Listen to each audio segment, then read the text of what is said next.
কোনো মৌলবি যেখানকার হোক, আপনাদের জলঙ্গির বিমল দাসের বেটা হোক বা বাংলাদেশের কাজ্জাম মাজ্জাব যত হোক, হিম্মত যদি থাকে, ফেস টু ফেস তো দম নাই, মোবাইলের মাধ্যমে বসান, তারা প্রমাণ করবে বিদাতের কোনো প্রকার হয় না, আর আমি প্রমাণ করব। ও বাপের দম নাই যে ও বসে যাবে, হিম্মত নাই, ও নিজেই জানে যে আমরা বেঈমান বলে মানুষকে গুমরা করে রেখেছি। কেউ চেষ্টা করবেন যদি হিম্মত থাকে, আমার নাম্বারে ছেলেটার কাছে পেয়ে যাবেন, আপনি ফোন করবেন যদি তার কেউ ভক্ত থাকেন, বলবেন বিমল দাসের বেটা, হিম্মত যদি থাকে তাহলে জাহাঙ্গীরের চ্যালেঞ্জটা অ্যাকসেপ্ট করো আর বসো, প্রমাণ করো যে বিদাতের কোনো প্রকার হয় না, আর আমি প্রমাণ করব বিদাতের প্রকার হয়। আর যদি হিম্মত থাকে বসো, মাত্র 5 মিনিটে যদি উলঙ্গা না করে দিই, জিন্দেগিতে বাংলাতে ওয়াজ করবো না। এই চ্যালেঞ্জ দিয়ে বললাম আপনাকে, আর এটা ওয়ান বাই রেকর্ড বললাম, এটা ছুপানো কথা নয়, 1000 লোককে সাক্ষী রেখে বললাম, 1000 লোক আপনারা বসে আছেন। এইবার চলে আসেন বাবা, এরা কাকে বিদাত বলতে চাই? আমরা যে দুরূদ শরীফ পাঠ করলাম বলছে দুরূদটা বিদাত, এটা বলে কি বলে না? একটু ভালো করে দিমাগকে হাজির করে শুনেন, শুধু ব্রেনের খাতাতে নয় অন্তরের খাতাতে লিখেলেন। বলতে চাই এই দুরূদটা বিদাত। তাকে জিজ্ঞাসা করেন বিদাত হওয়ার কারণ কি, সেই ব্যক্তি বলবে যে বিদাত হওয়ার কারণ হচ্ছে যে এই দুরূদটা নবী থেকে প্রমাণিত নাই, রাসূল এই দুরূদটা বলেননি পড়তে, রাসূল পাক পড়েননি, এই জন্য এই দুরূদটা হচ্ছে বিদাত। রাসূল পাক এই দুরূদ পড়েননি, আর বুখারীতে হাদিস যে আমল আমার থেকে প্রমাণিত রদ, এই দুরূদ নবী থেকে প্রমাণিত নাই, তো দুরূদটা বাতিল হয়ে গেল, এই দুরূদটা বাদ দিতে হবে, তার কারণে দুরূদটা বিদাত। তবে আমি হাদিসের ব্যাখ্যা করে দিয়েছি, এই হাদিসের ব্যাখ্যা আমল নয়, এই হাদিসের ব্যাখ্যা হচ্ছে আকীদা। কথা বুঝতে পারছেন? এই দুরূদটা বিদাত কেন, নবী থেকে প্রমাণিত। কোন দুরূদ পড়বো? আল্লাহুম্মা সাল্লি আলা মুহাম্মাদিন ওয়া আলা আলি মুহাম্মাদ কামা সাল্লাইতা আলা ইব্রাহিম ওয়া আলা আলি ইব্রাহিম ইন্নাকা হামিদুম মাজিদ। আল্লাহুম্মা বারিক আলা মুহাম্মাদিন ওয়া আলা আলি মুহাম্মাদ কামা বারাকতা আলা ইব্রাহিম ওয়া আলা আলি ইব্রাহিম ইন্নাকা হামিদুম মাজিদ। বলছে এই দুরূদটা পড়তে হবে, নবী থেকে প্রমাণিত। সাহাবা জিজ্ঞাসা করলেন, হুজুর নামাজে সালাম তো আমরা বুঝে নিয়েছি, আপনার প্রতি দুরূদ কিভাবে পড়বো? এই দুরূদটা আমার নবী শিক্ষা দিলেন, যেই দুরূদটাকে মৌলবীরা বলে কি দুরূদে ইব্রাহিম বলে, কি বলে না? এই দুরূদ পড়তে হবে, সর্বশ্রেষ্ঠ দুরূদ। মানুষকে উদাহরণ দিয়ে বোকা বানায়, এটা হচ্ছে নবীর দেওয়া দুরূদ, এটা হচ্ছে মৌলবীর দেওয়া দুরূদ। আচ্ছা বলেন তো বাবা, এটা নবীর দেওয়া টুপি, এটা ভারতের মৌলবীর দেওয়া টুপি, আপনি কোনটা টুপি নেবেন? সবাই বলবেন নবীর দেওয়া টুপি নেবো, স্বাভাবিক কথা। বলছে এটা নবীর দেওয়া দুরূদ, এটা মৌলবীর দেওয়া দুরূদ, তো আপনি কোন দুরূদ পড়বেন? সবাই বলবেন নবীর দেওয়া দুরূদ পড়বো। তো যে দুরূদে ইব্রাহিম নবী দিয়েছেন, আর আল্লাহুম্মা সাল্লি আলা, এই দুরূদ মৌলবীরা বানিয়েছেন, তো এটা বাদ দিতে হবে আর দুরূদে ইব্রাহিম পড়তে হবে। এই বক্তব্য শুনেছেন আপনারা অনেক। এবার আমি আপনাকে বলছি, এ কি বললো যে এই দুরূদটা পড়তে হবে শ্রেষ্ঠ দুরূদ, নামাজের মধ্যে পড়ি উত্তম দুরূদ, এছাড়া অন্য দুরূদ চলবে না। কিন্তু হাদিস শরীফের মধ্যে আছে, আল্লাহর নবী বলছেন যেই ব্যক্তির সামনে বা যেই ব্যক্তি আমার নাম উচ্চারণ করলো বা যার সামনে নেওয়া হলো আর আমার প্রতি দুরূদ পড়লো না, ওই ব্যক্তি ধ্বংস হয়ে যায়। নবী পাক বলছেন আমার নাম নিলে দুরূদ পড়তে হয়, রাসূলুল্লাহর নাম নিলে দুরূদ পড়তে হবে। এখানে আমরা মজলিসে বসে আছি, একটা মজলিসে নবী পাকের নাম যদি 1000 বার নিই, একবার দুরূদ পড়া জরুরি, আর বারবার পড়া হচ্ছে মুস্তাহাব। তো নবীর নাম নিলে দুরূদ পড়তে হবে, নবীর নাম লিখলে দুরূদ লিখতে হবে। আমি সারা পৃথিবীর লামাযহাবী এবং দেওবন্দি যারা এই দুরূদকে বিদাত বলতে চায়, আল্লাহর কসম খেয়ে বলি, এই দুরূদকে যে আমার সামনে বিদাত প্রমাণ করতে আসবে, ওর 14 গোষ্ঠীকে বিদাত যদি আমি প্রমাণ না করতে পারি, জিন্দেগিতে বাংলার মাটিতে পাউই রাখবো না। ওর 14 গোষ্ঠীকে বিদাতি প্রমাণ করব। যেই মৌলবী মানুষকে বললো দুরূদে ইব্রাহিম পড়ো, বাকি দুরূদ চলবে না, এটা নবীর দেওয়া দুরূদ, ওই মৌলবী যখন বক্তব্যের মধ্যে নবী পাকের নাম নেয়, তো দুরূদে ইব্রাহিম বাদ দিয়ে পড়ে সাল্লাল্লাহু আলাইহি ওয়াসাল্লাম। পড়ে কি পড়ে না? একটা হাদিস দেখাও আমার নবী বলেছেন সাল্লাল্লাহু আলাইহি সাল্লাম, এটা দুরূদ, আমার নাম লিবে তো পড়বে। একটা হাদিস কোন মায়ের লাল দেখাতে পারে না। তাহলে লামাযহাবীর ফতোয়া অনুযায়ী তারা নিজেই বিদাতি প্রমাণ হবে কি হবে না? তাদের ফতোয়া অনুযায়ী তারা নিজেই বিদাতি প্রমাণ হবে। এই যে সাল্লাল্লাহু আলাইহি সাল্লাম দুরূদ, এই দুরূদ নবী পাক শিক্ষা দেননি, এই দুরূদ চলেছে সালফে সলিহিন থেকে, মুহাদ্দিসরা চালু করেছেন। তো মুহাদ্দিসদের চালু করা দুরূদ তোমাদের নিকটে বিদআত, তাহলে সাল্লাল্লাহু আলাইহি সাল্লাম বাদ দাও। যতবার নবীর নাম নিবে দুরূদে ইব্রাহিম পড়ো, বেটা বক্তব্য হবে না, দুরূদ পড়ি সব শেষ হয়ে যাবে। 10 বার যদি নবীর নাম লাই, 10 বার যদি দুরূদে ইব্রাহিম পড়ে, বলেন তো বাবা বক্তব্য হবে? কথা যদিও কড়া আপনাকে লাগতে পারে, কিন্তু কথা হক বলছি বাবা। একটা কথা আমি ফালতু বলেন, আপনি রেকর্ড করেন। সাল্লাল্লাহু আলাইহি সাল্লাম দুরূদ ওই মৌলবি কেন পড়লো? জাতিকে তো শিখিয়ে দিল দুরূদে ইব্রাহিম পড়ো, তো সাল্লাল্লাহু আলাইহি সাল্লাম কেন পড়লে? ইমাম বুখারী শরীফ লিখবেন, ক্বালা রাসূলুল্লাহ, নবীর নাম নিলেন তো সালাম লিখতে হবে, লিখছেন সাল্লাল্লাহু আলাইহি সাল্লাম, দুরূদে ইব্রাহিম লেখেন না। তাহলে সাল্লাল্লাহু আলাইহি সাল্লাম এই দুরূদ সালাফরা বানিয়েছেন, নবী থেকে প্রমাণিত নাই। তো তাদের ফতোয়া অনুযায়ী ইমাম বুখারী দুরূদটি পড়েছেন, তিনি বিদআতি। ইমাম মুসলিম পড়েছেন, তিনি বিদআতি। ইমাম আবু দাউদ পড়েছেন, তিনি বিদআতি।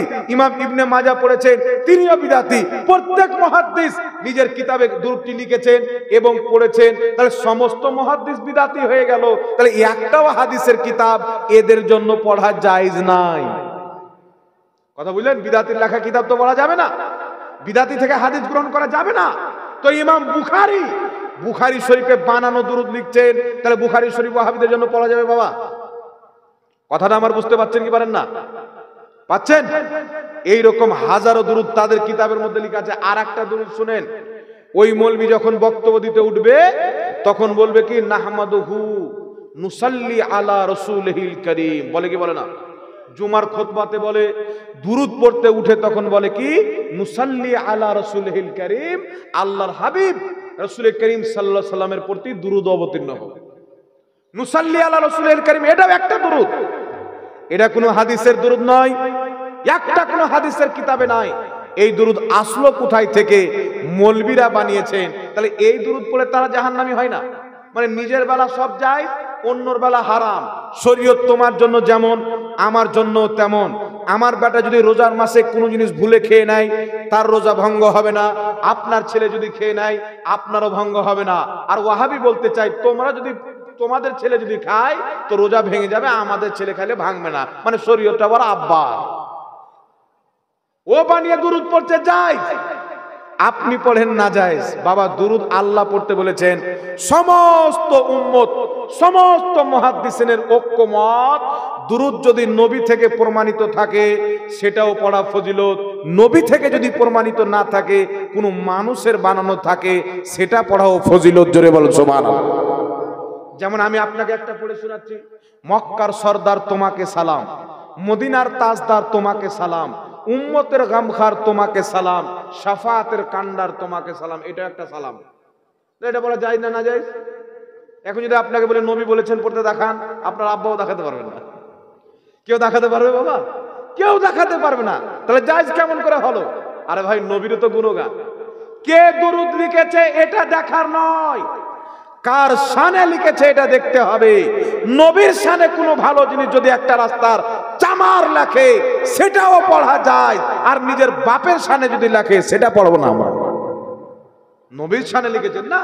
কবি নজরুল চেহারাতে দাঁড়িয়ে ছিল না, ঠিকঠাক নামাজ পড়তো না, এই লোকটা নবীর শানে কত সুন্দর সুন্দর গজল লিখেছে। ওয়াহাবিরাও তার গজল পড়ে, সুন্নিরাও পড়ে। ওর গজল তো কোনো কোরআন হাদিসের মধ্যে নাই, ওটা কি করে জায়েজ হয়? এগুলো মানুষকে সব জাহিল বানাচ্ছে। এই জন্য আপনাকে বলতে চাই বাবা, যারা কোনো দুরূদ পড়তে নিষেধ করবে, বলবে ইয়া নবী সালামু আলাইকা, নবীর এই সালাম পড়া যাবে না, কারণ হাদিসে নাই।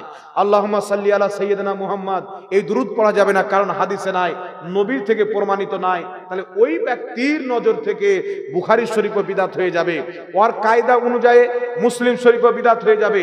ইমাম মুসলিম যখন মুসলিম শরীফ লিখতে আরম্ভ করলেন, তো মুসলিম শরীফের প্রথমে খুতবার পরে যেই দুরূদটা লিখেছেন, উনি ব্যক্তিগত নিজের পক্ষ থেকে বানিয়ে লিখেছেন। তাহলে মুসলিম শরীফ বিদআত হবে কি হবে না? জোরে বলেন। তাহলে ওই মৌলবীর জন্য মুসলিম পড়া জায়েজ হবে, বুখারী পড়া জায়েজ হবে। একটা হাদিসের কিতাব ওই মৌলবী পড়তে পারবে না। তাই এই রকম জাহিল থেকে নিজের ঈমানকে বাঁচিয়ে রাখেন। কেউ বলবে ইয়া নবী সালাম আলাইকা পড়া যাবে না, এই দুরূদ পড়ো, এই দুরূদ পড়া যাবে না, এই দুরূদ পড়ো, এই দুরূদ পড়া যাবে না। ওই মৌলবীকে চামড়ার জুতা নিয়ে যে যত জুতা মারতে পারবে তত বেশি নেকি পাবে। ও মৌলবী নয়, ও হচ্ছে ফিত্তিন, ও নবীর দুরূদের দুশমন। আর নবীর দুরূদের কেউ যদি অপমান করে, ঈমান হারানোর সম্ভাবনা রয়েছে। কারণ ইমাম কাজী আয়াজ রাহমাতুল্লাহ আলাইহি শেফা শরীফের মধ্যে লিখতেছেন, কেউ যদি নবী পাকের জুতা মুবারককে জুতুয়া বলে দেয় ও কাফির। কেউ নবীর চুল মুবারককে চুলুয়া যদি বলে দেয়, চুলুয়া, নবী পাকের চুল মুবারক আছে না, বললো চুলুয়া, ওই ব্যক্তির ঈমান থাকবে না, সঙ্গে সঙ্গে ইসলাম থেকে বেরিয়ে যাবে। তাহলে যেই ব্যক্তি নবীর দুরূদকে নিয়ে ব্যঙ্গ করবে তার ঈমান থাকবে? তার ঈমান থাকবে। কিন্তু সমাজের আমাদের ছেলেপিলেরা কিছু লোক বুঝে না, এই গাধা মৌলবীদের কথা শুনে বলছে আমি কিয়াম করবো না, নবীর নাম চুমুন দিব না। বর্ধমানের দিকে একটা পোল্ট্রি মুরগি বেরিয়েছে, ও বলছে কিছু লোক আছে নবীর নাম শুনে, মানে মুখটাকে হুলমানের মতন তৈরি করছে, মানুষ হয়ে কুকুরের মতন মানাচ্ছে। তো তুই কেন নবীর নাম চুমুন দিবি? তোর মুখ দেখে তো বোঝা যায় যে মানুষ 5 ওয়াক্তের নামাজ পড়ে আর শয়তান তোর মুখে 5 বার পেশাব করে। তোর নাপাক মুখে নবীর নাম লাগুক, এটা তো আল্লাহ চাই না, তুই কেন চুমুন দিবি? যাদের মুখ পাক আছে আল্লাহ চাই তারা নবীর নাম চুমুন দেবে। সুবহানাল্লাহ বলে। এই বিষয়ে অসংখ্য হাদিস আছেন, এটা আমার মওযু নাই। দ্বিতীয় নম্বর বলছিলাম শিরিক। প্রথম শিরিক বলেছিলাম, তারপরে বিদআত, তো বিদআতটা আগে হয়ে গেল। এইবার আপনাকে শিরিকটা বলি। একটা কথা মনে রাখবেন, শিরিক কাকে বলে? আল্লাহ তাবারাক ওয়া তাআলার জাত ও সিফাতে মানুষের কোনো গুণ আল্লাহর মতন মানা, এটা হচ্ছে শিরিক। যেমন আল্লাহর দেখতে পাই কি পাই না? বাবা বলেন তো পিছেকার বাবা, আল্লাহ দেখতে পাই কি পাই না? শুনতে পাই কি পাই না? আমরা দেখতে পাই কি পাই না? আল্লাহ দেখতে পাই কি পাই না? তো আপনি যদি মনে করেন যে যেমন আল্লাহ নিজের শক্তিতে দেখে, আমিও নিজের শক্তিতে দেখছি, আল্লাহর দেওয়া শক্তি নয়, তাহলে এটা শিরিক হয়ে যাবে। আল্লাহর মতন দেখছি তাহলে শিরিক হয়ে যাবে। আল্লাহর মতনই আমিও শুনি তাহলে শিরিক হয়ে যাবে। বান্দার মধ্যেকার কোনো গুণকে সেম টু সেম আল্লাহর মতনই মনে করা, এটা হবে শিরিক।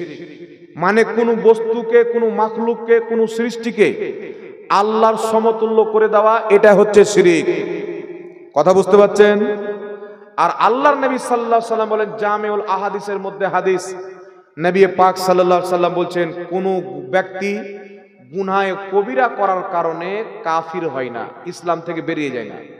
বড় পাপ করেছে, গুনহেগার হয়েছে, ইসলাম থেকে বের হয়নি। কুফরি করলে বের হবে, শিরিক করলে বের হবে। আর গুনহার কাজকে কেউ যদি গুনাহ করার কারণে তার উপরে কুফরির ফতোয়া দেয়, শিরকের ফতোয়া দেয়, তাহলে সেই ব্যক্তি নিজেই কাফির হয়ে যায়।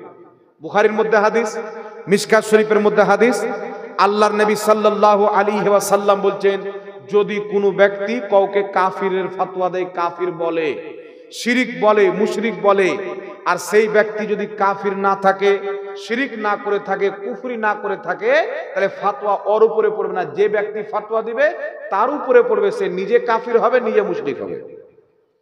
উদাহরণ, এর নাম আব্দুর রহমান, এর নাম আব্দুল গাফফার। আব্দুর রহমান বলছে আব্দুল গাফফার মুশরিক, আব্দুল গাফফার কাফির, কিন্তু আব্দুল গাফফার কাফিরও নয়, মুশরিকও নয়। তাহলে যেই আব্দুর রহমান ফতোয়া দিল, এই নিজে ফতোয়া দেওয়ার পর থেকে নিজে কাফির হয়ে গেল, নিজে মুশরিক হয়ে গেল, ফতোয়া ঘুরে তার উপরে পড়ে গেল। কথা বুঝতে পারছেন? কথা আমার বুঝতে পারছেন? আর একটা কথা, মুসলমানকে মুসলমান মনে করা, কাফিরকে কাফির মনে করা, এটা হচ্ছে জারুরিয়াতে দ্বীন। কেউ যদি কোনো কাফিরকে, তার কুফরিকে জানার পর তাকে মুসলমান মনে করে, তাহলে সেই ব্যক্তি নিজে কাফির হয়ে যাবে। কেউ যদি কোনো মুসলমানকে মুসলমান জানার পরে কাফির মনে করে, তাহলে সেই ব্যক্তি নিজে কাফির হয়ে যাবে। কাফিরকে কাফির বলা, মুসলমানকে মুসলমান বলা, এটা হচ্ছে জারুরিয়াতে দ্বীন, এটা হচ্ছে ঈমান। জোরে বলতে হবে সুবহানাল্লাহ। কথা আমার বুঝতে পেরেছেন বাবা? এইবার আপনাকে বলতে চাই, আল্লাহর নবী কি বললেন? পাপ, গুনাহ কবিরা করার কারণে কোনো ব্যক্তি কাফির হয় না, মুশরিক হয় না, এটা নবীর হাদিস। এখন আপনাকে বলি, প্রথম জানুয়ারি, 26 জানুয়ারি জন্মদিন, কেউ যদি ঢোল তাশা বাজিয়ে জন্মদিন পালন করে অমুসলিমদের তরিকা অবলম্বন করে, তাহলে এটা হারাম। কেউ যদি 26 জানুয়ারিতে ডিজে বক্স নিয়ে গিয়ে মাঠে পিকনিক করে, ড্যান্স করে, দারু পান করে, তাহলে এটা হবে হারাম। কেউ যদি প্রথম জানুয়ারি পালন করে ডিজে বাজিয়ে, গান বাজিয়ে, পিকনিক, ছেলে মেয়ে সব একসাথে গিয়ে, এটা হচ্ছে হারাম। আর হারাম কাজ করলে গুনাহে কবিরা, বড় পাপী হয়, বড় গুনাহ হয়। আর নবী বলছেন কবিরা গুনাহ করলে কাফির হবে না, পাপী হবে। তাহলে কোন মুসলমান যদি 26 জানুয়ারি পালন করে, সে মুসলমান মহাপাপী। কোন মুসলমান প্রথম জানুয়ারি আপনার হারাম কাজে লিপ্ত হয়ে যদি পালন করে, সেই ব্যক্তি হারাম কাজ করলো, গুনহেগার পাপী, তবে কাফির হবে না। মুসলমান থাকবে, তবে পাপের বোঝা তার মাথার উপরে চাপবে। সুতরাং পাপের কাজ করলে কেউ ইসলাম থেকে বের হয় না। লামাযহাবীদের মৌলবি বাংলাদেশের কাজ্জাব বিন ইহুদি, এই লোকটা বলছেন 1 জানুয়ারি পালন করা শিরিক, 26 জানুয়ারি পালন করা শিরিক, মানে হারাম কাজ করার কারণে শিরিক বানিয়ে দিল। যে শিরিক করবে ওই ইসলাম থেকে বেরিয়ে গেল। তো হারাম কাজ করলে ইসলাম থেকে বের হয় না, আর হারাম কাজকে শিরিক বানিয়ে ইসলাম থেকে বের করার কারণে ওই মৌলবি নিজেই মুশরিক হয়ে গেল। ও মৌলবি নিজেই মুশরিক। নবীর হাদিস আগে আপনাকে বলেছি, কেউ যদি কোনো মুসলমান দারু পান করে, দারু পান করা হালাল না হারাম? কেউ যদি দারু পান করে, ও মানে যে হারাম, নাশা আছে আমি পান করছি, দারু পান করে, তাহলে এটা হারাম, বহুত বড় কবিরা গুনাহ। কিন্তু হারাম মনে করে পান করে, তাহলে সেই ব্যক্তি মুসলমান তো থাকবে, তবে মহা পাপী হবে। এই জন্য তাকে শিরিক বলে ইসলাম থেকে বের করা যাবে না। শিরিক মানে কি? সেলিমা বেগম আর হাজি গাফফারের বিয়ে হয়েছে, আব্দুল গাফফারের।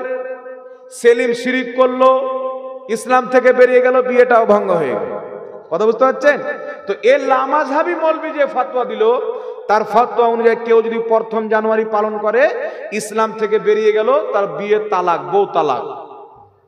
আচ্ছা বলেন তো বাবা, স্বামী যদি অমুসলিম হয়ে যায়, স্ত্রী মুসলমান, তাহলে বিয়ে থাকবে? দুটারই মুসলমান হওয়া শর্ত না বিয়ে থাকার জন্য? তাহলে আপনারা যারা 1 জানুয়ারি জিন্দেগিতে কোনোদিন পালন করেছেন, লামাযহাবীরা যারা পালন করেছেন, আমাদের তো এটা ফতোয়া নয়। আমাদের ওটাই ফতোয়া যেটা নবীর ফতোয়া, যে কবিরা গুনাহ করলে গুনহেগার হবে, ইসলাম থেকে বের হবে না। তো লামাযহাবীরা যারা 1 জানুয়ারি 26 জানুয়ারি পালন করেছে, তারা সবাই ইসলাম থেকে খারিজ, অমুসলিম। আর অমুসলিম মরলে জানাজার নামাজ আছে, কাফন দাফন আছে। তাহলে লামাযহাবীর জানাজার নামাজ পড়া হারাম, এটা আমরা ঠিক বলি না ভুল বলি?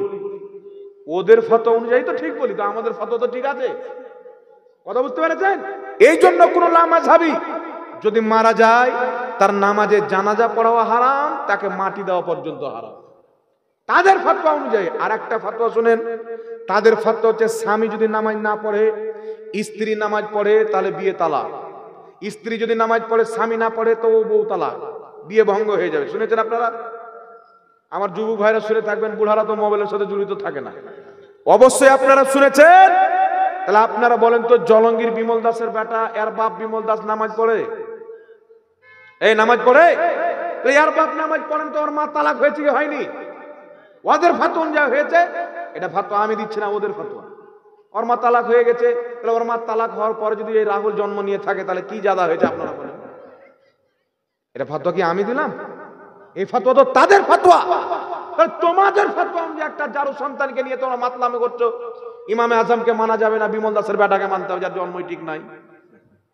তাহলে কত আহলে হাদিস আছে নামাজ পড়ে না, তাদের একটাও বই, সব বই তালাক, সব বউ তালাক। তো যেই ধর্মে চললে তোমার বিবি টিকে না, যেই ধর্মে চললে তোমার প্রত্যেকটা সন্তান জারু সন্তান প্রমাণ হবে, ওই মৌলবীর মুখে লাত মেরে তওবা করে সুন্নি জামাতে এসো, লাত মেরে তওবা করে আহলে সুন্নাত ওয়াল জামাতে চলে এসো। যারা নবীর ফতোয়া বয়ান করে, খ্রিস্টানদের ফতোয়া বয়ান করে না। এইগুলো ফতোয়া সব হচ্ছে খ্রিস্টানদের দেওয়া ফতোয়া, ইহুদিদের দেওয়া ফতোয়া, মুস্তাফার দেওয়া ফতোয়া হচ্ছে, কোন ব্যক্তি যদি নামাজকে ফরজ মানে পড়ে না, ওই ব্যক্তি মুস্তাহিকে জাহান্নাম, মহাপাপী, তবে কাফির হবে না। এটাই হচ্ছে ইসলামের ফতোয়া। একটু জোরে বলতে হবে সুবহানাল্লাহ। কথা বুঝছেন? কেউ যদি বলে আমি নামাজকে ফরজ মানি না, তাহলে কাফির হবে।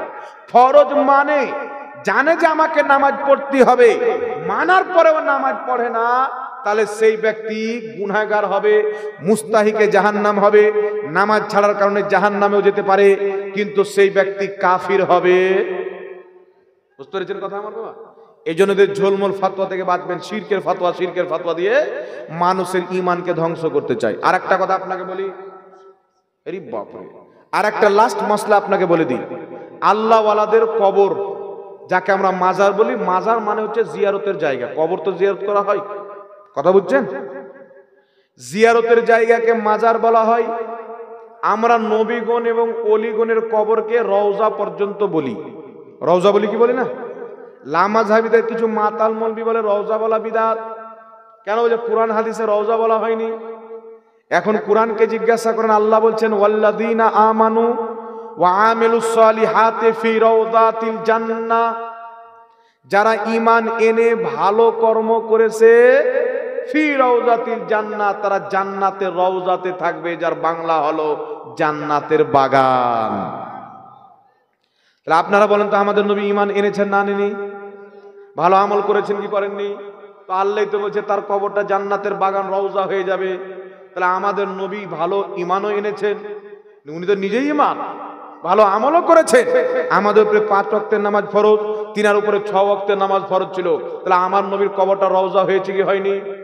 তো আল্লাহর কোরআন তো নবীর কবরকে রওজা বলছে, তোর মতন জাহিল মৌলবি বুঝে বলা যাবে না। মানে লেখাপড়া করো। তিরমিজি শরীফের মধ্যে হাদিস, রাসূল পাক বলেন, যখন কোনো বেঈমানকে দাফন করা হয় তার কবরটা জাহান্নামের টুকরা হয়ে যায়, আর যখন কোনো ঈমানদারকে দাফন করা হয় তার কবরটা রওজাতিল জান্নাহ, জান্নাতের বাগান, রওজা হয়ে যায়। তো নবী নিজেই বলছে ঈমানদারের কবর রওজা হয়ে যায়। তাহলে যেটা রওজা আল্লাহ বানিয়ে দিয়েছেন সেটাকে রওজা বলা যায় না? না যায়? কথা বলে। তো এই ধরনের মাতাল মৌলবি থেকে নিজেকে ঈমানকে বাঁচিয়ে রাখবেন। আল্লাহওয়ালাদের মাজার হোক, নবী পাকের মাজার হোক, বাপ মায়ের মাজার হোক, যাকে কবর বলা হয়, এইগুলি জিয়ারত করা হচ্ছে নবীর সুন্নাত। কেউ নিয়াত করে যান আজমির শরীফ জিয়ারত করতে যাব, নবীর সুন্নাত। মুসান্নাফ ইবনে আবি শাইবার মধ্যে হাদিস, আল্লাহর নবী প্রত্যেক বছর মুহররমের মাসে, বছরের প্রথম মাসে আল্লাহর নবী প্রত্যেক বছর উহুদের শহীদগণের মাজার জিয়ারত করতে যেতেন। তারপরে আবু বকর সিদ্দিক যেতেন, তারপরে উমর ফারুক যেতেন।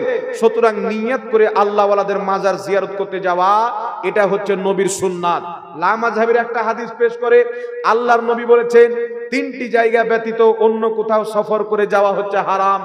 একটা হচ্ছে কাবা, একটা হচ্ছে মসজিদে নববী, একটা হচ্ছে মসজিদে আকসা। এই 3 জায়গা ব্যতীত অন্য কোথাও সফর করে যাওয়া হারাম। তারা বলতে চায় আজমির শরীফ যাওয়া হারাম, বাগদাদ শরীফ জিয়ারত করতে যাওয়া হারাম, আপনার পাথর চাপড়ি যাওয়া হারাম। মানে এই হাদিস থেকে ওলিয়া উলিয়ার কবর জিয়ারত করে হারাম প্রমাণ করে দেব। এমন কি যে বলেন নবীর কবরও জিয়ারত করতে যাওয়া হারাম? একটু নাউজুবিল্লাহ বলবেন না? এবার আপনাকে বলি এই হাদিসটা কি। ইমাম নববী রাহমাতুল্লাহ আলাইহি ব্যাখ্যা করেছেন, ইমাম মালিক রাহমাতুল্লাহ আলাইহি ব্যাখ্যা করেছেন, দুনিয়াতে যত মসজিদ আছে সবচাইতে বেশি নেকি কাবাতে নামাজ পড়লে প্রত্যেক মসজিদ চাইতে বেশি নেকি পাওয়া যাবে। 2 নম্বরে সবচাইতে বেশি মসজিদে নববী শরীফে পাওয়া যাবে। 3 নম্বরে সবচাইতে বেশি মসজিদে আকসাতে নামাজ পড়লে সওয়াব পাওয়া যাবে। এই 3টা এমন মসজিদ, যেই মসজিদে কেউ যদি ভারত থেকে সফর করে যায়, কাবাতে নামাজ পড়বো সওয়াব বেশি পাবো, এই নিয়তে কাবা সফর করে যাওয়া জায়েজ, কারণ নেকি বেশি আছে। মদিনা যাওয়া জায়েজ, নেকি বেশি আছে। মসজিদে আকসাতে যাওয়া জায়েজ, নেকি বেশি আছে। কিন্তু কোন ব্যক্তি যদি বলে দিল্লিতে শাহজাহান বাদশার তৈরি করা মসজিদ, জামা মসজিদে নামাজ পড়লে সওয়াব বেশি পাবো, এই নিয়তে এখান থেকে বেরিয়ে যাওয়াটা হচ্ছে হারাম। কারণ আপনার মসজিদ আর দিল্লির জামা মসজিদের মধ্যে ফজিলতে কোনোটা কমা নয়। কথা আমার বুঝতে পারেননি বাবা? এই 3টি মসজিদ বাদে অন্য কোন মসজিদ বেশি নেকি পাওয়ার উদ্দেশ্যে সফর করে নামাজ পড়তে যাওয়া হারাম, এটাই নবী পাক বুঝিয়েছেন। আর এরা ফিট করছে আউলিয়া কেরামের মাজারের উপরে, কবরের উপরে। নবী পাক তো নিজেই কবর সফর করে জিয়ারত করতে গিয়েছেন সালের প্রথম মাসে প্রত্যেক বছর। তো নির্ধারিত ডেটে কবর জিয়ারত করতে যাওয়া, এটা নবীরও সুন্নাত, আবু বকর সিদ্দিকেরও সুন্নাত, উমর ফারুকেরও সুন্নাত। জোরে হবে না সুবহানাল্লাহ? আর একটু জোরে হবে না সুবহানাল্লাহ? এখন কবর জিয়ারত তো দূরে থাক, কিছু মৌলবি বেরিয়েছে। একটা মৌলবি দেখবেন কলকাতার দিকে একটা ফালতু মৌলবি বেরিয়েছে, আপনারা হয়তো বুঝতে পেরেছেন, ওর নাম নেওয়াটা উচিত হবে না, কারণ উজু করে তো আমরা স্টেজে চাপি। তো ফালতু লোকের নাম মাজবুরিতে নিতে হয়, মাজবুরিতে। আচ্ছা বলেন তো বাবা, আপনার বাড়িতে মুড়ি বাদে কিছু নাই? মুড়ি মুড়ি কি বলেন আপনারা? মুড়ি বলেন না? মুড়ি বা ভাজা বাদে কিছু নাই। খুব খিদা লেগেছে আপনার, খুব, না খেলে মারা যাবেন, তো আপনি মুড়িটা ছাড়বেন না? খাবেন? খাবেন কিনা? আর যদি আপনার সামনে সুন্দর ভাত আর মাংস পোলাও তৈরি করা থাকতো, তাহলে মুড়িটা খেতেন, ভালোটা জিনিসটা খেতেন। তো মাজবুরিতে এদের নাম নিতে হয়। কলকাতার সাইডে একটা ভেড়া মৌলবি বেরিয়েছে, এবারটা কালিয়া চোখের দিকে গিয়েছে বক্তব্য দিতে। যাওয়ার পরে বলছে, ওকে জিজ্ঞাসা করা হচ্ছে পীর পূজা করা কি? প্রশ্নকারীও কত জাহিল আর উত্তর দেনেওয়ালা মৌলবিও কত জাহিল। আচ্ছা বলেন তো বাবা, কেউ পীর পূজা করে ইমানে হাত রেখে বলেন তো, ইমানে হাত রেখে বলেন তো কেউ পীর পূজা করে? পীরকে মানা যদি পূজা হয়, ও বেটা স্ত্রীকে মানে না, ওই স্ত্রীর পূজা করে। বাপকে মানে তো বাপের পূজা করে। আমরা যতটুকু পীরের সম্মান করি না, এই শয়তান দলরা কাজ্জাবিন ইহুদির ওর চাইতে লাখ গুণ বেশি শ্রদ্ধা করে। তাহলে কাজ্জাবিন ইহুদির তারা কি পূজা করে? ডক্টর জাকির নায়েক সাহেবের তারা পূজা করে? তাকে মানে কি মানে না? মিজানুর রহমান আজহারী বাংলাদেশে তার কি তারা পূজা করে? একে মানে কি মানে না বাবা? মানে কি মানে না বলে? এটা জামাতে ইসলামের লোক, এদের যখন জালসা হয় না, প্রত্যেক গ্রামে বাঁশ দিয়ে দেয়, বাস ভাড়া করে চড়ে সব জালসাতে এসে। এই জালসা, এখানে জালসা হলো, সব গ্রামে যদি বলতো মুফতি জাহাঙ্গীর আসছে, বাঁশ ফ্রি করে দিত, বিরিয়ানির প্যাকেট দিয়ে দিত, তাহলে এই লোক থাকতো? হ্যাঁ, এই লোক থাকতো? কমসে কম 3-4 ডবল লোক বেশি হতো। তো এইভাবে পাবলিক জোগাড় তারা করে, বুঝতে পারলেন? আর তাদেরকে পয়সা দেওয়া কোথায় থেকে? জামাতে ইসলামীর পক্ষ থেকে। জামাতে ইসলামী কে চালু করেছে? ইংল্যান্ডে ইংরেজরা চালু করে দিয়েছে। আর জামাতে ইসলামীর প্রতিষ্ঠাতা আবুল আলম মওদুদি কোথায় মরেছে? আমেরিকাতে। মানে আমেরিকাতে ধর্মের কিছু নতুন জিনিস বানাতে গেছিল, ওখানে মরে গেছে। আর এর যারা মান্যকারী তারা হচ্ছে জামাতে ইসলামী। বাংলাদেশে অনেক বক্তা আছে জামাতে ইসলামীর লোক। এর আগে যখন বাংলাদেশ থেকে তাড়িয়ে গেল, তো মালয়েশিয়াতে একবার 10 তলা বিল্ডিং এ থাকতে পারছে, একবারে এসি রুম, লাক্সারি গাড়িতে ঘুরছে, ওর বাপের টাকা লাগাচ্ছে। আমরা বলবি নয়, প্রত্যেক দিন জালসা করি। অক্টোবর মহিনা থেকে নিয়ে রমজান পর থেকে নিয়ে এমন কোন মাস যায়নি যে মাসে 20টার বেশি আমি প্রোগ্রাম করব। আর অক্টোবর থেকে নিয়ে রমজান পর্যন্ত একদিন ফাঁকা নাই বাবা। আমার ডায়েরি চেক করবেন, আসবেন, একদিন ফাঁকা নাই, প্রত্যেক দিন জালসা করি। আমাকে যদি ভারত থেকে তাড়িয়ে দেয়, অন্য দেশ পাঠিয়ে দেয়, আমাকে কর্ম করে খেতে হবে, কথা হচ্ছে আছে। কিন্তু এদেরকে যখন তাড়িয়ে দিচ্ছে, তখন 10 তলা বিল্ডিং, লাক্সারি, কোটি টাকার গাড়ি, এক একটা গাড়ির দাম হচ্ছে 3 কোটি, 4 কোটি, 10 কোটি টাকা দাম। ওর বাপের টাকাটা লাগা আছে, সব হচ্ছে দালালি। আমি যদি দালালি করতে লাগি না, তো আমাকে অফার দেবে, ভাই ফোন করে আপনাকে ওই যে 60 লাখ টাকা দেবো, আপনি শিয়া মতবাদকে প্রচার করো। তো আমি যদি ওর মতবাদ প্রচার করতাম, তাহলে আমাকে 60 লক্ষ টাকা পাওয়া যেত। আর ওই টাকাতে যদি আমি 20 লাখ টাকার গাড়ি কিনতাম, তাহলে কিরকম লাক্সারি গাড়ি হতো বাবা। আমাকেও দেখতে কি গাড়ি বে হুজুরের বে, বলতে কি বলতে না। কিন্তু আমরা হচ্ছি বাবা খাজা মঈনুদ্দিন চিশতির মাননেওয়ালা, যিনি নিজের দেশকে ত্যাগ করে একমাত্র ইসলামের খাতিরে শুধু জামা কাপড় পরে এসেছিলেন, আর 90 লাখ ব্যক্তিকে কলমা পড়িয়ে মুসলমান করেছেন, সুবহানাল্লাহ। তো আমরা দুনিয়া ছাড়তে পারি, আল্লাহ রসুলের দেওয়া দিন ছাড়তে পারি না। দুনিয়ার এইসব ইশরাত আমাদের প্রয়োজন নয়, আমাদের আল্লাহ রাজি হয়ে যাক, কিয়ামতে ইনশাআল্লাহ এইসব ইশরাত করবো, জোরে বলেন সুবহানাল্লাহ। এই লোকটা বলছে কি? বলছে যেমন ঘোড়ার সাথে ঘোড়ার ডিমের কোনো সম্পর্ক নাই। অনেক লোক বলে চোখ উঠেছে, চোখ উঠেছে। তো চোখ কি উঠে? এই চোখ কি উঠে বাবা? তো যেমন চোখ উঠেছে, এই কথার বাস্তবতার সাথে কোনো মেল নাই। অনেক লোক ডাক্তারের কাজ যাবে, মানে যুক্তি দিচ্ছে, আর পুঁজি তো নাই কোরআন হাদিস। এত ভাঁড়োয়া লোক এই যুক্তি দিবে, রাজমিস্ত্রি যুক্তি দিচ্ছে যে অনেক লোক বলে আমার অমুক ডক্টরের সাথে হাত আছে, অমুক ডক্টরের সাথে হাত আছে। একটা লোকের হাত কটা? ওর সাথে হাত আছে না তালমেল আছে? তো যেমন এই কথার বাস্তবতার সাথে কোনো মেল নাই, ঘোড়ার ডিমের ঘোড়ার সাথে কোনো সম্পর্ক নাই, তেমন পীরের সাথে ইসলামের কোনো সম্পর্ক নাই, এটা তার বক্তব্য। কিন্তু পীরের সাথে ইসলামের কি সম্পর্ক আছে? খাজা মঈনুদ্দিন চিশতির মতন যদি পীর না আসতো, নিজামুদ্দিন আউলিয়ার মতন পীর যদি না আসতো, ফরিদউদ্দিন গঞ্জের শাকারের মতন যদি পীর না আসতো, ওই কলকাতার মৌলবীর বাপ মা আসারাম বাবার দরবারে পূজা করত, আর ভালো জিনিসের পূজা করতো না, লিঙ্গ বাবার পূজা করতো। আর আসারাম বাবার খবর সব পেয়েছেন, এ পূজা করতে করতে কি কি পাট কিলাই। আসারাম বাবা, রাম রহিম বাবা, এই সব বাবার লিঙ্গ পূজা করত, ওর বাপও করত, ওর শাশুড়িও করত। এটা পীরদের কারামত, যারা আল্লাহ রসুলকে খুশি করার জন্য দুনিয়াতে ইসলাম প্রচার করেছে। এখন যদি আপনাকে তার যুক্তি অনুযায়ী জবাব দিই, আমরা যদি জবাব দিই তো খারাপ লাগা উচিত আছে বাবা? এই আপনাকে কেউ যদি আঙুল তুলে কথা বলে, আপনার উত্তর দেওয়ার অধিকার আছে না নাই? জোরে বলেন। তো আমরা যদি উত্তর দিই তো খারাপ লাগা দরকার নাই। ও যেইভাবে বললো ঘোড়ার সাথে যেমন ঘোড়ার কোনো সম্পর্ক নাই, তেমন ইসলামের সাথে পীরের সম্পর্ক নাই। এখন আপনাকে বলতে চাই, একজন মহিলা, একজন ছেলে, দুটার বিয়ে হলো, শরীয়ত সম্মত এই মাওলানা বিয়ে পড়া হলো, ওই মেয়েটার বাচ্চা হলো, বাচ্চা আপনার 5 বছর 10 বছর পর স্কুলে ভর্তি হবে, মাস্টার সাহেব প্রিন্সিপাল হেডমাস্টার বলছেন যে আধার কার্ড নিয়ে এসো, ওই বাচ্চার আধার কার্ডে বাপের নাম থাকবে কি থাকবে না? ওর বাপের পরিচয় থাকবে কি থাকবে না?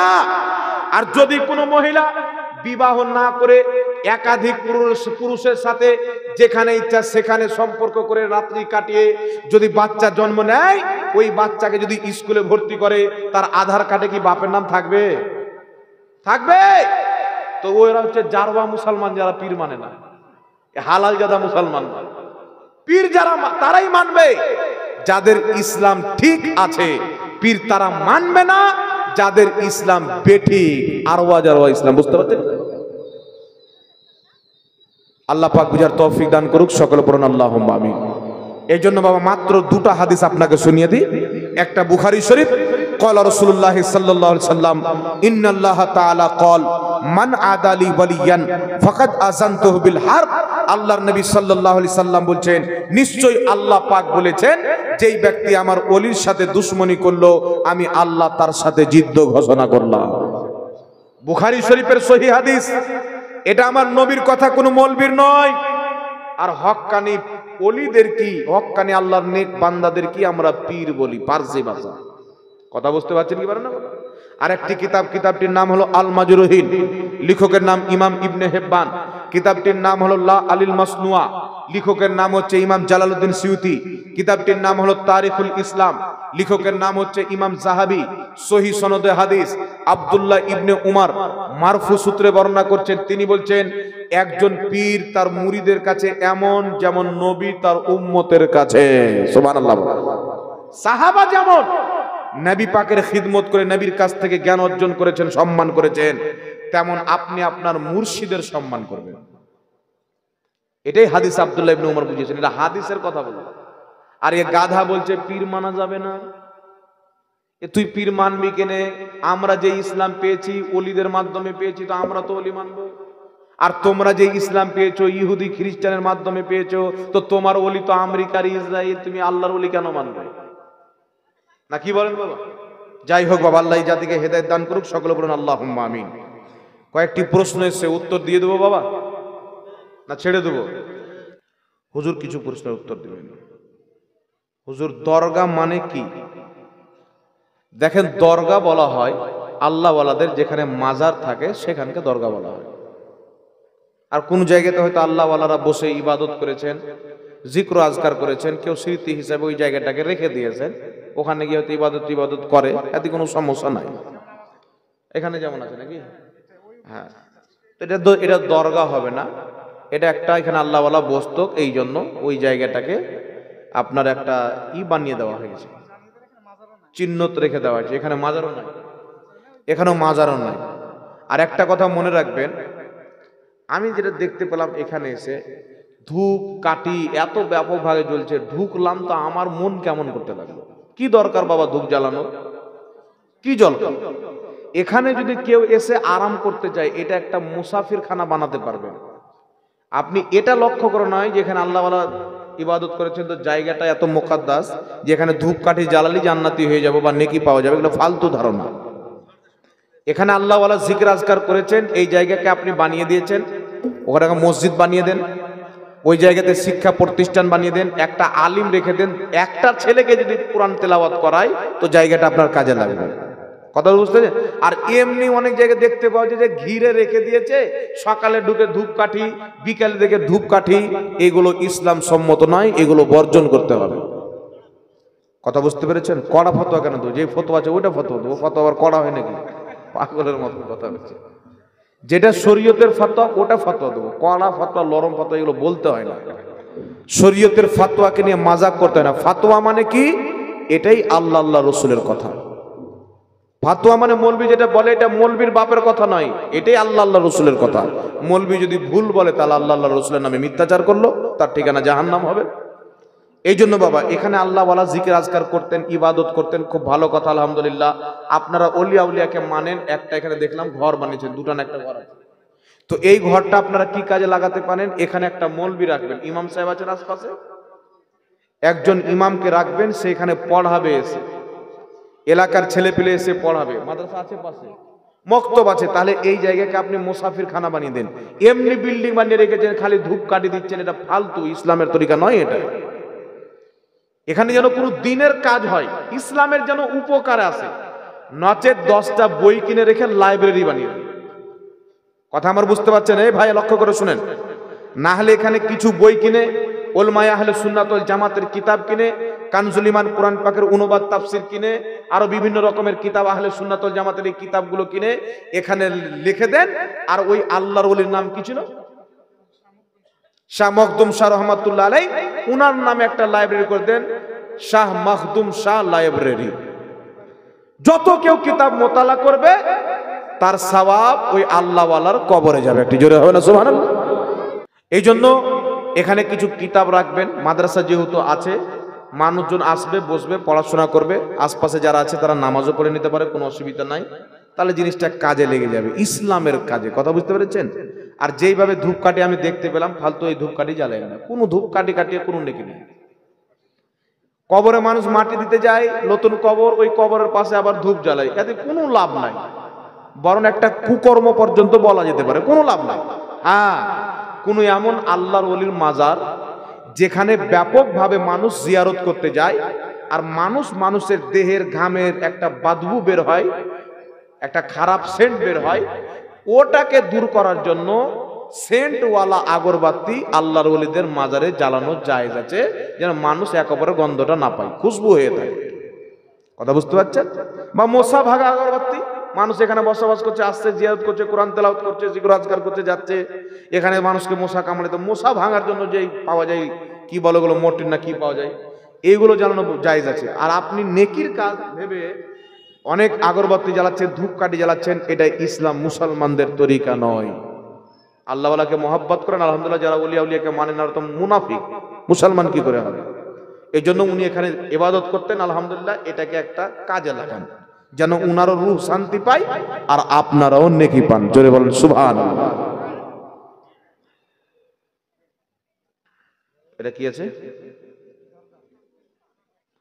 দরগা হওয়ার যে শর্তগুলো, সেগুলো কি? দেখেন, দরগা আল্লাহওয়ালাদের মাজারকে বলা হয়, যেখানে কোনো আল্লাহর ওলিকে ইন্তেকালের পর দাফন করা হলো, সেটা কি দরগা বলা হয়, সেটা কি বারগা বলা হয়, সেটা কি আপনার মাজার বলা হয়, সেটা কি কবর বলা হয়, একই জিনিস। কথা বুঝতে পেরেছেন? তবে আল্লাহ ওলি যদি ইন্তেকাল করেন, তার কবরের উপরে চতুর সাইডে গুম্বাদ তৈরি করা, এটা ইসলামে জায়েজ আছেন। সাহাবায়ে কেরাম এক অপরের কবরে গুম্বাদ তৈরি করতেন, যেমন কুরতুবীর মধ্যে হাদিস, তারপরে আপনার বাদায়ুস সানায়ের মধ্যে হাদিস, হযরতে ইবনে আব্বাস কুফাতে ইন্তেকাল করেছিলেন, তো ওনার 4 তাকবীরের সাথে নামাজ পড়া হয়েছিল, তারপরে তিনার কবরের উপরে তাবু খাটানো হয়েছিল, কাঠের গুম্বাদ তৈরি করা হয়েছিল, ওখান থেকে পাক্কি গুম্বাদ তৈরি করা। রাসূল পাক বলেছেন, তোমরা কবরের উপরে বিল্ডিং তৈরি করে না, ইমারত তৈরি করে, কবরের উপরে মানে সেম টু সেম কবরে, মানে এখানে মুর্দাকে দাফন করা আছে, ওর উপরে বিল্ডিং খাম্বার মতন করে, এটা ইহুদি খ্রিস্টানরা করতো, ওটা নবী নিষেধ করেছেন। তবে ওর চতুর সাইডে করে একটা ঘর করে গুম্বাদ তৈরি করা, এটা ইসলামের জায়েজ কাজ। আমরুন জায়েজুন ফাতোয়া শামির মধ্যে লিখা আছে, এই কর্মটা হচ্ছে জায়েজ, কারণ আল্লাহওয়ালাদের কবর ব্যাপকভাবে মানুষ জিয়ারত করতে আসবে, তাদের মাথার উপরে ছাদ হবে, প্লাস মানুষ বুঝতে পারবে এটা একটা আল্লাহর নেক বান্দার কবর। এই জন্য কবরের উপরে গুম্বাদ তৈরি করা ফুকাহায়ে কেরাম, মুহাদ্দিসিনে কেরাম জায়েজ বলেছেন। আর যেখানে মাজার নাই, ও দরগা নাই। দরগা মানা যাবে কি? অবশ্যই আল্লাহওয়ালাদের যেখানে মাজার আছে, কবর আছে, এটাকে কবর মানতে হবে। কথা বুঝতে পারছেন? এটা নয় যে কেউ যদি দরগা না গেল তো মুসলমানই নয়, আর এটাও নয় যে জিয়ারত করতে গেল তো ওকে পূজার সাথে তুলনা দিয়ে দিলাম। জিয়ারতকে পূজার সাথে যে তুলনা দিবে, ওর ঈমানও শেষ, ওর বউটাও শেষ, ঈমানও চলে যাবে, আর ঈমান যখন বেরিয়ে গেল তো বিয়েটাও ভঙ্গ হয়ে যাবে। আর কেউ যদি দরগা না যায়, মাজার না যায়, তাহলে যদি সে কাফির মুশরিক, এটা বলা যাবে না। তবে আল্লাহওয়ালাদের মাজার যারা যায় জিয়ারত করতে, নবীর সুন্নাত, আর নবীর সুন্নাতের উপরে আমল করার সওয়াব, এতে নবীও খুশি হয়, আল্লাহও খুশি হয়। জোরে বল সুবহানাল্লাহ। কবর যদি গুনাহগারের থাকে, তার জন্য দোয়া করব।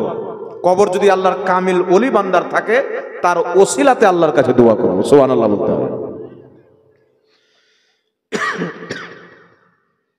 এটা কি আছে? ডক্টর জাকির নাইক, মিজানুর রহমান আজহারি, আব্দুর রাজ্জাক বিন ইউসুফ, এদের ওয়াজ শোনা যাবে কিনা? দেখেন, এরা যতই ভালো কথা বলো, আচ্ছা বলেন তো বাবা, ইবলিস 6 কোটি বছর ইবাদত করেছিল, খারাপ না ভালো? ইবাদত করা খারাপ না ভালো? 6 কোটি বছর আল্লাহকে সাজদা করেছিল, আল্লাহকে সাজদা করা ভালো না খারাপ? ফারিস্তাদেরকে হাজারো বছর পড়িয়েছিল, আল্লাহর আরশের তওয়াফ করেছিল, জান্নাতে ছিল, খুব ইবাদত করেছে। একটা ভুল করেছে। কি ভুল? আদমকে সাজদা করেনি। ইবলিসের ঈমানটা বেঁচেছে? কাফির হয়েছে কি হয়নি? জান্নাত থেকে বেরিয়েছে কি বাড়েনি? তো এরা যদিও সবটা কথা খারাপ বলে না, তবে এমন এমন একটা বিষ মিশিয়ে দিচ্ছে, আপনি বিশ্বাস করলে আপনার ঈমান শেষ হয়ে, যতই নামাজ পড়েন আপনার হাসর আবু জেহেলের সাথে হবে। তা কি করে? এখানে যে নাম নিয়েছেন জাকির নায়েক সাহেব বলেছেন কোরআন পাকে 25টি আয়াত আছে ওসিলা হারাম, সারাসার মিথ্যা কথা। এমন কোন মায়ের লাল জন্ম হয়নি যে ওসিলাকে হারাম প্রমাণ করবে। যত আপনাদের এলাকার মধ্যে লামাযহাব আছে, হিম্মত থাকলে আমার সাথে বসতে বললেন, ওসিলা যদি হারাম প্রমাণ করে দেয় ওকে মুহ মাঙ্গা ইনাম দেব। কায়ামত তো আসবে কিন্তু প্রমাণ করতে পারে না, সারাসার মিথ্যা কথা। তারপরে নিজের কিতাব ডক্টর জাকির নায়েক লেকচার সমগ্র একটি কিতাব আছে, সেই কিতাবের মধ্যে লিখছে ইসলামের দৃষ্টিকোণ থেকে 4 জন মহিলা নবী এসেছেন, আসিয়া, মারিয়াম, খাদিজা, ফাতেমা। সারাসার গুমরাহি আকীদা। এই জন্য এরা হচ্ছে ওয়াহাবি মতবাদের লোক।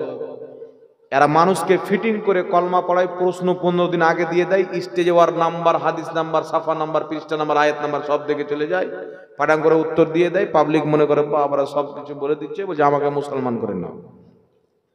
লোকজন বলে, তার ভক্ত অন্ধভক্তরা বলে যে 60 লাখ মুসলিমকে কলমা পড়ে মুসলমান করেছে। আমাকে দুটা দেখাও তো।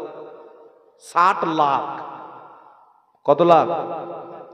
60 লাখকে কলমা পড়ে মুসলমান করেছে ডক্টর জাকির নায়েক। বাবা দুটা তো আজ পর্যন্ত দেখাইলে না তুমি। তো এগুলো ফিটিং করার লোক। আমি ধরেন এখানে দুটা হিন্দু ভাই আছে, 50,000 করে টাকা দিলাম যে 15 দিন পর আমার সভাতে আসবে, আধার কার্ড সব ডিল লেখাপড়া হয়ে গেল, এই 3টা প্রশ্ন আমাকে করবে, আমি যেমন করে উত্তর দিই তুমি এমন ভাব করবে যে আমি সন্তুষ্ট হয়ে গেলাম, আমাকে মুসলমান করো। এইভাবে ফিটিং করা লোক তার নিজের বডিগার্ড যখন তাকে ভারত থেকে তাড়ানো হলো পর্দা ফাঁস করেছে। আর আব্দুর রাজ্জাক বললেন সে বলেছে নবীর মুখ দিয়ে দুর্গন্ধ বের হতো। এটা মুসলমান আছে না বেঈমান হয়ে গেছে? আপনারা বলেন। নবী কিয়ামতে নিজের স্ত্রী আয়েশাকে চিনতে পারবে না। নবী পাক সাল্লাল্লাহু আলাইহি ওয়াসাল্লাম নিজেই ফেলফেল করে তাকিয়ে থাকবে, আমার নেকির পাল্লা ভারী হচ্ছে না গুনার পাল্লা ভারী হচ্ছে। নবী কবরে মরা মানুষ পড়ে আছে, ডাইরেক্ট কেউ যদি চায় বিনা হিসাব কিতাবে জাহান্নামে যাব, তাহলে আর বক্তব্য শুনে আমল করবেন, ডাইরেক্ট জাহান্নাম। আর যেটা আজহারি নাম বলেন, বলছেন নবী লিখতে পড়তে জানতেন না। বুখারী শরীফের 2699 নম্বর হাদিস আমার নবী নিজে সিগনেচার করেছে। ইমাম ইবনে হাজার আসকালানি ফাতহুল বারির মধ্যে লিখছেন নবী নিজের হাতে লিখেছে। কাজী আয়াজ শিফা শরীফের মধ্যে হাদিস নিয়েছেন আল্লাহ নবী সাহাবাকে আক্ষরিক জ্ঞান শিক্ষা দিতেন। ইমাম ইসমাইল হাক্কি তাফসিরে রুহুল বায়ানের মধ্যে লিখেছেন নবী নিজে আক্ষরিক জ্ঞান জানতেন, অপরকে শিক্ষা দিতেন। এই বলেছে মা খাদিজা ভার্জিন ছিলেন না, ইনটেক ছিলেন না। অসংখ্য নোংরা কুফরি আকীদা এরা বকেছেন। তাই এদের বক্তব্য শুনতে খুব ভালো লাগবে, 80, 90, 99টা কথা ঠিক বলবে, একটা এমন বিষ মিশিয়ে দিবে আপনার আমও চলে যাবে, আপনার ছালাও চলে যাবে। কথা বুঝতে পারছেন কি পারেন না বাবা? এই জন্য এদের বক্তব্য শোনা যাবে না।